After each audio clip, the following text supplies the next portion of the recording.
Hello everyone and welcome back to Business Secret. Today, we're talking about blockchain, decentralization, Bitcoin, Ethereum, and a lot of other things related to cryptocurrencies. Let's get started. Around the late 80s, a group of activists called cypherpunks started gaining fame on the internet. Their aim was to use encryption to enhance people's privacy. The group communicated through encrypted and anonymous mailing lists. On March 3, 1993, Eric Hughes signed the manifesto of the cypherpunk movement. They wanted to create new secure and accessible information systems for everyone, and most importantly, they wanted to establish them worldwide.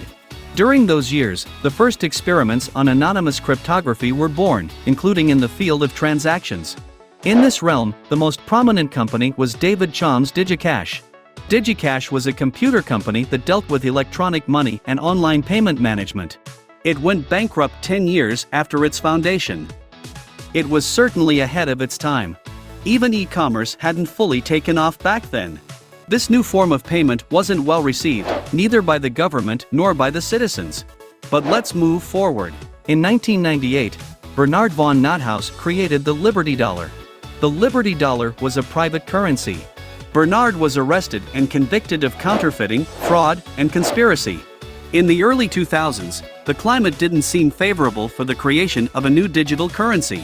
When the global financial system crisis erupted in 2008, the cypherpunkers seized the opportunity. A few days after the Lehman Brothers closure, Adam Back, a well-known cypherpunk activist and the creator of Hashcash, received an email from someone named Satoshi Nakamoto.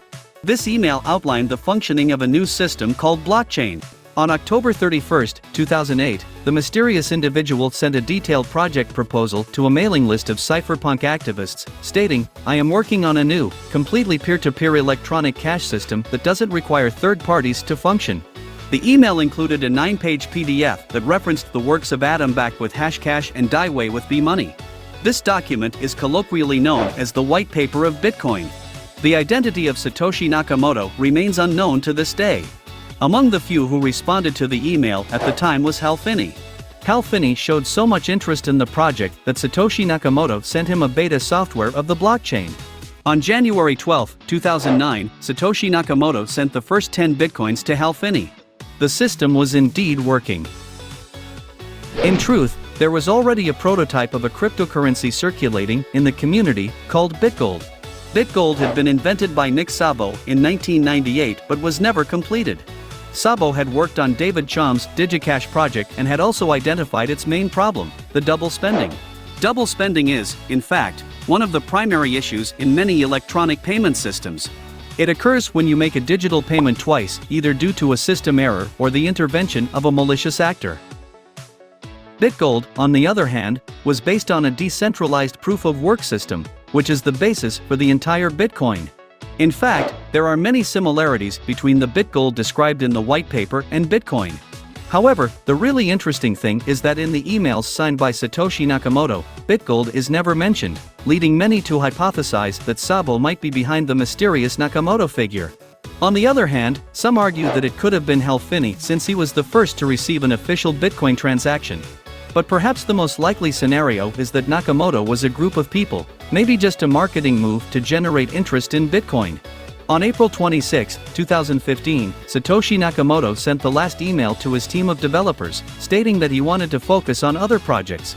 After that, he disappeared into thin air. Following Nakamoto's disappearance from the scene, Gavin Andresen was entrusted with the project's leadership. Gavin was one of the most brilliant developers on the team. Among others, the name of Mike Hearn stood out. At this point, Bitcoin was not yet well known to the general public, but we can trace the various milestones that contributed to its growing fame. For example, between 2010 and 2011, WikiLeaks gained media attention. The site became famous for publishing secret military information about the war in Afghanistan and other top-secret documents. Due to this, the site was declared illegal by the US Department of State. WikiLeaks is a site where sensitive documents regarding wars, espionage, and corruption are still published today. As a result of this scandal, PayPal, which was the means through which WikiLeaks financed itself, decided to sever ties. Consequently, WikiLeaks was forced to suspend its activities. This is when the Bitcoin community stepped in. Some members of the community saw an opportunity to capitalize on WikiLeaks' setback. They wanted to promote the cryptocurrency by offering it as a means to raise funds. WikiLeaks agreed to this collaboration and started accepting Bitcoin. The fame of WikiLeaks then led to the emergence of other sites with the same common objective, the disclosure of sensitive information. There you have it. After the collaboration with Assange's information site, the name of Bitcoin became associated with another project of dubious ethics, the Silk Road.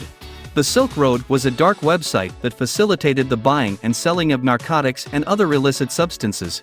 Bitcoin was used as the currency of exchange due to the guarantee of anonymity. Silk Road was the predecessor of a thriving market in the dark web today. Indeed, dozens of sites facilitating the illegal trade of materials through Bitcoin and other cryptocurrencies are born and shut down every day. Obviously, this was never Satoshi Nakamoto's intention. His goal was to provide a secure electronic payment system that respected users' privacy. According to a report by Chainalysis, Bitcoin transactions on the dark web increased from $250 million in 2012 to $872 million in 2018. As a result of its use on the dark web, Bitcoin began to be recognized as a criminal currency. In 2013, the creator of Silk Road, Ross Ulbricht, was arrested by the FBI and sentenced to life in prison, where he remains to this day. 144,000 bitcoins were seized from him, which were worth about $34 million at the time and would be worth around $3.8 billion today. However, it is likely that the authorities did not manage to seize all of Ulbricht's wealth. According to a study by Carnegie Mellon University, Silk Road had monthly revenues of $2 million. With Ulbricht's arrest making headlines, even the less tech-savvy individuals became aware of this new digital currency, Bitcoin, that is. Bitcoin began to emerge from the niche of the internet and attracted wider attention. Nevertheless, in the period following Satoshi Nakamoto's disappearance, positive projects around the cryptocurrency also emerged. For instance, in 2011, Bitcoin magazine was launched by Vitalik Buterin and Mihai Alisi. During the same year, alternative versions of Bitcoin started to circulate. The so-called altcoins were born, with the first ones being Litecoin and Namecoin. There you have it. All these events confirmed that the Bitcoin community, along with all the other cryptocurrencies, was starting to expand. In April 2011, one Bitcoin was worth $1. Already in November 2013, Bitcoin surpassed the threshold of $1,000. However, the interest was short-lived as the price dropped to $500 after a few months. Within the Bitcoin community, there was a heated debate centered around the concept of decentralization. On one side, there were those who followed Satoshi Nakamoto's initial philosophy of creating a tool independent of a central authority like banks.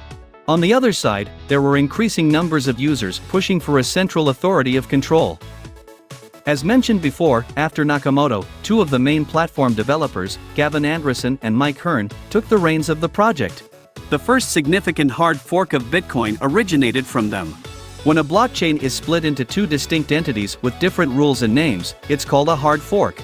By the end of 2014, Mike Hearn developed the first significant hard fork of Bitcoin, creating Bitcoin XT, which incorporated several changes demanded by the community over the years. However, the project was eventually abandoned after a few months, remaining the first significant hard fork of Bitcoin and setting the stage for a series of other hard forks. Among these, one of the most important was Segregate Witness. To this day, the most significant hard forks that are still active include Bitcoin Cash and Bitcoin Gold. Another major sign of Bitcoin's evolution is the development of other cryptocurrencies. Currently, almost 6,000 cryptocurrencies are active worldwide, and some institutions even allow transactions in Bitcoin. The state of El Salvador, in particular, became the first to make Bitcoin completely legal. However, many institutions and countries still distrust cryptocurrencies. One of the problems in recognizing it as a legal currency is understanding its real function. Is Bitcoin merely a digital currency? Or is it destined to replace gold as a store of value? Can Bitcoin be used to protect against inflation? Well, to determine if it's a digital currency, we need to look at the transactions. According to the website blockchain.com, transactions recorded on the blockchain continued to grow until 2017.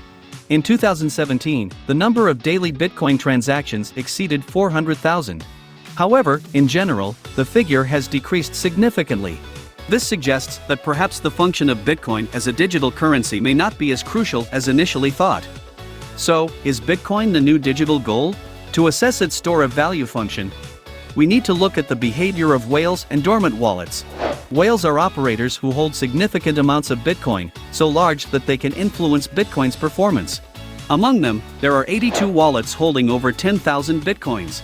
These top 82 wallets worldwide contain approximately 2.6 million Bitcoins, valued at $69 billion, representing 13.8% of all existing Bitcoins. Speaking of dormant wallets, out of the 82 wallets mentioned earlier, 50 have been inactive for at least 5 years. This clue suggests a trend of holding Bitcoin for the long term, but it is still too early to be certain.